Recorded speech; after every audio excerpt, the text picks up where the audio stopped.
So hi friends, welcome back to my channel from JP Yadav. दोस्तों, आप सभी का मेरे इस नए वीडियो पे स्वागत है। तो डियर फ्रेंड्स, आई होप आप सभी अपनी पढ़ाई लिखाई में एंड अपने प्रिपरेशन में खूब अच्छे से बिजी होंगे।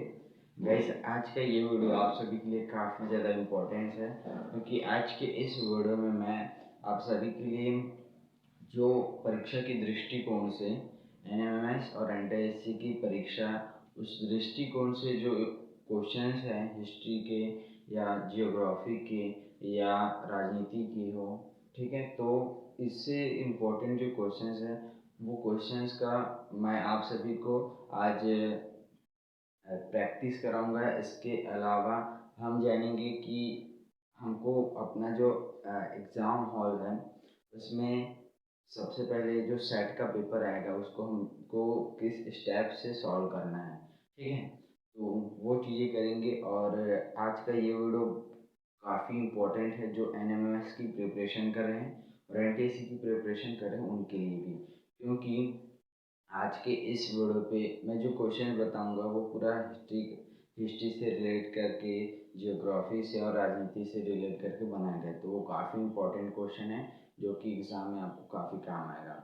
सुना, वीडियो काफ़ी ज़्यादा इम्पोर्टेंट और ख़ास है, इसलिए आप वीडियो को बिल्कुल भी स्किप मत करना।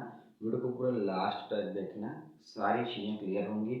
और सबसे पहला जो डाउट है था कि सेट पेपर को सॉल्व करने के स्टेप्स क्या हैं। सुनाओ, मैं उसके स्टेप्स के बारे में बताता हूँ। सबसे पहले आप, जैसे आपको पता है कि आपका जो सेट पेपर है वो 90 मार्क्स का होगा, ठीक है। तो उसमें आपसे पूछे जाएंगे 35 क्वेश्चन साइंस की, 35 क्वेश्चन सोशल साइंस के और 20 क्वेश्चन रहेंगे मैथ्स के, ठीक है। आप सबसे पहले तो विज्ञान या सामाजिक विज्ञान को ही करिएगा, ठीक है, क्योंकि उसका आपका आंसर सटीकली पता है तो आप वहाँ पे जल्दी जल्दी आप आराम से जिसका आंसर है आप उसको फिल करके आगे बढ़ते चलोगे। और मैथ्स में क्या है, टाइम लगेगा आपको। मैथ्स में क्या करना पड़ेगा, सॉल्व करना पड़ेगा, तो वो लास्ट में करना। सबसे पहले साइंस करना, उसके बाद सोशल साइंस, आपकी जो मर्जी है, लेकिन पहले सोशल साइंस और साइंस करना। फिर उसके बाद जो टाइम बचता है उस टाइम को मैथ्स में देना है, क्योंकि मैथ्स में सॉल्व करने का रहता है तो टाइम लगता है, इसलिए मैथ्स को लास्ट में करना। सबसे पहले सोशल साइंस या साइंस करना, ठीक है। और वैसे भी पता है कि आपके सिलेबस से ही पूछे जाएंगे वो क्वेश्चंस, कहीं बाहर से नहीं रहेंगे। आपका जो एनसीईआरटी सीबीएसई पैटर्न है वही से क्वेश्चन आता है, कहीं बाहर से क्वेश्चन नहीं आएगा। और जो एनटीएससी का है उसमें थोड़ा बहुत चेंजेस रहता है, सीबीएसई का भी रहता है, एनसीईआरटी दोनों का कंबाइंड रहता है, ठीक है। तो उसको भी हमको करना पड़ता है, तैयारी अच्छे से करना पड़ता है ना।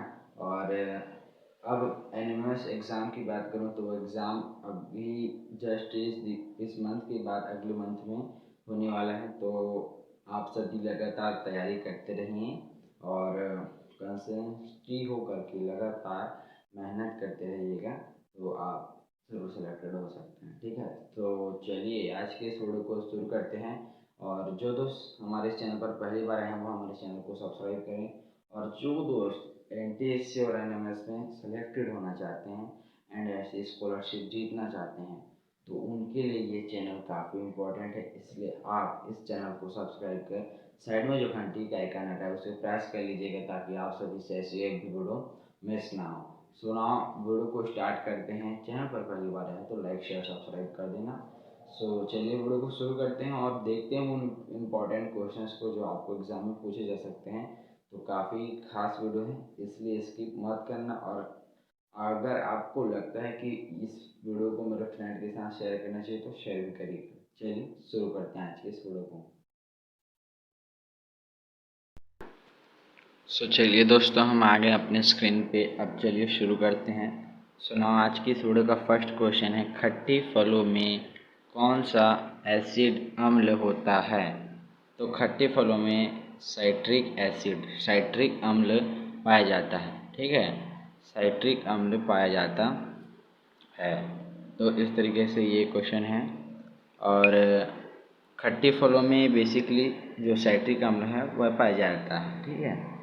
चलिए अगला क्वेश्चन है, भारत में कार्यकारी का प्रमुख कौन होता है? तो जो जितने भी कार्यकारी होते हैं भारत में, तो उनका प्रमुख होते हैं प्रधानमंत्री, है ना। कोई भी देश का कार्यकार हो या कार्यकारी हो, तो उन सब का प्रमुख होते हैं और प्रधानमंत्री, ठीक है। उस देश के प्रधानमंत्री प्रमुख होते हैं। अगले क्वेश्चन की ओर बढ़ते हैं। सम्राट अशोक किसके उत्तराधिकारी थे? तो इसका आंसर है बिंदुसार, है ना। सम्राट अशोक जो है कि बिंदुसार के उत्तराधिकारी थे, ठीक है। रोलेट एक्ट को किस वर्ष लागू किया गया? तो रोलेट एक्ट सन 1919 में लागू किया, ठीक है। बहुत ही इंपॉर्टेंट क्वेश्चन है दोस्तों, ये हिस्ट्री से जो कि पूछा जाता है एग्ज़ाम में कि रोलेट एक्ट किस वर्ष लागू किया गया? तो इसका आंसर है 1919, ठीक है। अगले क्वेश्चन की ओर बढ़ते हैं। महाराणा प्रताप बुलबुल किसे कहते हैं? तो महाराणा प्रताप जी अपने जो घोड़े चेतक हैं, चेतक को वो बुलबुल कहते थे, ठीक है। इस तरीके से ये क्वेश्चन। अगले क्वेश्चन की ओर बढ़ते हैं। सिंधु घाटी सभ्यता का बंदरगाह कहाँ था? जो सिंधु घाटी सभ्यता है वहाँ पे बंदरगाह पाए जाते थे, वो बंदरगाह था लोथल शहर में, ठीक है। तो इसका आंसर हो जाएगा लोथल। अगले क्वेश्चन की ओर बढ़ते हैं। जैन धर्म के वास्तविक संस्थापक या तीर्थंकर कौन थे? तो इसका आंसर है ऋषभदेव, ऋषभदेव भगवान महावीर, ठीक है। ऋषभदेव भगवान महावीर। तो इस तरीके से ये क्वेश्चंस होते हैं। दोस्तों इस का जो PDF का लिंक है वो इस वीडियो के डिस्क्रिप्शन बॉक्स में मिलेगा, आप वहाँ से चेक करके डाउनलोड कर लीजिएगा, ठीक है। तो इस तरीके से इसका हो गया। अब हम अगले क्वेश्चन की ओर बढ़ते हैं। चलिए अगले क्वेश्चन की ओर आगे बढ़ते हैं। हल्दी घाटी के युद्ध में महाराणा प्रताप की सेना के मुस्लिम सेनापति कौन थे? तो हाकिम खान सूरी, हाकिम खान सूरी हल्दी घाटी युद्ध में महाराणा प्रताप की सेना जो मुस्लिम सेनापति हैं वो हाकिम खान सूरी थे, ठीक है। फिर है अगला क्वेश्चन। भारत में प्रोफेशनल 2020 क्रिकेट लीग को क्या कहते हैं? तो इसको क्या कहते हैं पता है ना? IPL। तो जो प्रोफेशनल 2020 क्रिकेट लीग होता है उसको हम IPL कहते हैं, जो कि आप सभी को पता है। और हाँ, उसका भी जो Vivo IPL था ना, वो अब टाटा IPL के नाम से जाना जाता है। वर्तमान में भारत के राष्ट्रपति कौन है? तो इसका आंसर है श्रीमती द्रौपदी मुर्मू, जो कि हाल ही में भारत की राष्ट्रपति बनी हैं, एक आदिवासी महिला हैं, है ना। इस तरीके से ये क्वेश्चन हुआ। अगला क्वेश्चन है। भारत का सबसे छोटा राज्य क्षेत्रफल की दृष्टि से कौन सा है? तो इसका आंसर है गोवा, गोवा इसका सही आंसर हो जाएगा, जो कि क्षेत्रफल की दृष्टि से भारत का सबसे छोटा राज्य है। रामायण के रचयिता कौन है? तो रामायण की रचयिता महर्षि वाल्मीकि, वाल्मीकि जी ने रामायण की रचना की है। भारत में पिंक शहर मतलब पिंक सिटी किस शहर को कहा जाता है? तो जयपुर, राजस्थान की राजधानी जयपुर, जयपुर को भारत में पिंक सिटी के नाम से जाना जाता है। तो इस तरीके से ये क्वेश्चन हो गए। अब हम अगले क्वेश्चन की ओर बढ़ते हैं।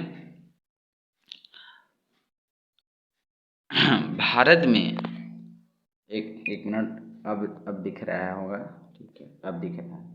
भारत में ब्लू सिटी के नाम से किस शहर को जाना जाता है? तो जोधपुर राजस्थान, जिसको ब्लू सिटी के नाम से जाना जाता है, ठीक है। अब अगला क्वेश्चन है। भारतीय संविधान में कितनी भाषाओं को मान्यता प्राप्त है? तो इसका आंसर है 22 भाषाएं। भारत के संविधान में 22 भाषाओं को मान्यता प्राप्त है। भारत में किस राज्य की आबादी जनसंख्या ज़्यादा है? तो इसका आंसर है उत्तर प्रदेश, UP, जहाँ की जनसंख्या सबसे ज़्यादा है, ठीक है। और क्षेत्रफल की दृष्टि से भारत का सबसे बड़ा राज्य, क्षेत्रफल की दृष्टि से भारत का सबसे बड़ा राज्य कौन सा है? तो इसका आंसर है राजस्थान, राजस्थान क्षेत्रफल की दृष्टि से भारत का सबसे बड़ा राज्य है, ठीक है। अगले क्वेश्चन की ओर बढ़ते हैं। भारत में कितने राज्य व केंद्र शासित प्रदेश हैं? मतलब कि कितने राज्य और कितने केंद्र शासित प्रदेश? तो 28 राज्य और 8 केंद्र शासित प्रदेश हैं, ठीक है। तो इसके ऊपर भी एक डिटेल से वीडियो बना देंगे कि उन 28 राज्यों की राजधानी और केंद्र शासित प्रदेशों की नाम, ठीक है। तो 28 राज्य और 8 केंद्र शासित प्रदेश हैं। इस तरीके से ये क्वेश्चन होगा। अगले क्वेश्चन की ओर बढ़ते हैं, ठीक है। अगला क्वेश्चन। भारत की सबसे पुरानी पर्वत श्रृंखला है? तो इसका आंसर है अरावली पर्वत श्रृंखला। ठीक है, इसका सही आंसर है अरावली पर्वत श्रृंखला, जो कि भारत का सबसे पुराना पर्वत श्रृंखला है। हमारा राष्ट्रगान जो जन गण मन हम राष्ट्रगान गाते हैं, उनकी रचयिता कौन है? तो इनकी रचयिता रविंद्रनाथ टैगोर जी हैं। और जन गण मन को गाने की अवधि है 52 सेकेंड। 52 सेकेंड में जन गण मन को गाया जाता है। और इसके रचयिता कौन है? रविंद्रनाथ टैगोर। ये इन्हें ठाकुर भी कहते हैं। अगला क्वेश्चन है, भारत के गृह मंत्री कौन है? तो अमित शाह, श्रीमान अमित शाह भारत के वर्तमान में गृह मंत्री हैं। ठीक है, भारत के आरबीआई मतलब कि भारतीय रिजर्व बैंक, जो कि मुद्रा निर्गमन या मुद्रा छापने का काम करता है, वहाँ के आरबीआई का गवर्नर कौन है? तो इसका आंसर है श्री शक्तिकांत दास, जो कि आरबीआई का गवर्नर है वर्तमान समय में। ठीक है, अगला क्वेश्चन है, भारत के शिक्षा मंत्री कौन है ना? तो ये सब अभी वर्तमान के जो चल रहा है उसमें पूछा गया है कि भारत के शिक्षा मंत्री श्री धर्मेंद्र प्रधान जी हैं इसका आंसर। अब अगले क्वेश्चन की ओर बढ़ते हैं, भारत के वित्त मंत्री कौन है? तो भारत की वित्त मंत्री है निर्मला सीतारमण। ठीक है, तो अब हम अगले क्वेश्चन की ओर बढ़ते हैं, भारत में पहला फ़ोन कब लॉन्च हुआ था? तो भारत में पहला फ़ोन सन 1995 को जो है कि लॉन्च हुआ था। और दोस्तों आप सभी को एक और इम्पोर्टेंट तगड़ी वाली इन्फॉर्मेशन बता दूं कि आज कौन सा डेट है? 2 अक्टूबर, और आज 2 तारीख है ना, 2 अक्टूबर है। तो आज से अपने पूरे इंडिया में 5G लॉन्च हुआ है, 5G। ठीक है, आज से अपने पूरे इंडिया में 5G लॉन्च हो गया है। ठीक है, तो ये है इम्पोर्टेंट इन्फॉर्मेशन। एंड अब बढ़ते हैं नेक्स्ट क्वेश्चन की ओर। इसमें मैं आपको टोटल 30 क्वेश्चन बताऊंगा, जो कि काफ़ी इम्पोर्टेंट है। भारत में सबसे पहले सूर्य किस राज्य में निकलता है? ठीक है, तो इसका आंसर है अरुणाचल प्रदेश। जो सूर्य मंदिर कोणार्क है अरुणाचल प्रदेश में, वहाँ सूर्य सबसे पहले मतलब निकलता है। ठीक है, तो भारत में सबसे पहले सूर्य कहाँ निकलता है? तो अरुणाचल प्रदेश में। अब हम नेक्स्ट क्वेश्चन कर बढ़ते हैं, अब तक भारत में कितने बार नोटबंदी हुई है? तो अब तक भारत में 3 बार नोटबंदी हुई है। पहली बार हुई थी सन 1946 में, है ना, और दूसरी बार हुई थी 1978 में, और जो अभी की अवधि है तीसरी बार वो हुई थी 2016 में, है ना। तो इस तरीके से भारत में कुल 3 बार नोटबंदी हुआ है। पहला बार हुआ था सन 1946 में, और दूसरी बार हुआ था सन 1978 में, और तीसरी बार हुआ 2016 में। अब हम अगले क्वेश्चन पर बढ़ते हैं, भारत में सूचना का अधिकार अधिनियम कब पारित हुआ? तो भारत में सूचना का अधिकार अधिनियम सन 2005 में लागू हुआ, पारित हुआ। अगला क्वेश्चन है, संविधान प्रारूप समिति के अध्यक्ष कौन थे? तो डॉक्टर भीमराव अंबेडकर जी संविधान प्रारूप समिति के अध्यक्ष हैं, और जिन्हें संविधान का निर्माता के नाम से भी जाना जाता है। भारत का राष्ट्रीय फल कौन सा है? तो राष्ट्रीय फल आम है। भारत का राष्ट्रीय फल आम है। तो इस तरीके से दोस्तों कुल मिलाकर के 30 क्वेश्चंस हमने सॉल्व करा दिए, जो कि परीक्षा की दृष्टि से काफ़ी इम्पोर्टेंट क्वेश्चन थे। इस जो क्वेश्चंस के जो पीडीएफ्स हैं वो आपको इस वीडियो के डिस्क्रिप्शन बॉक्स मिलेगा, आप वहां से चेक कर सकते हैं और डाउनलोड कर लीजिएगा। ठीक है, तो ऐसे ही और भी इम्पोर्टेंट और एमक्यू जो रिलेटेड क्वेश्चंस है जो पूछे जा सकते हैं, तो वो क्वेश्चंस हम नेक्स्ट वीडियो में लेकर आएंगे। इस वीडियो में हम इतना ही करेंगे। और गाइस आप सभी को आज का ये वीडियो कैसा लगा कमेंट सेक्शन में ज़रूर बताइएगा, एंड वीडियो पसंद आने पर लाइक शेयर सब्सक्राइब कीजिए। मिलते हैं अगली वीडियो में।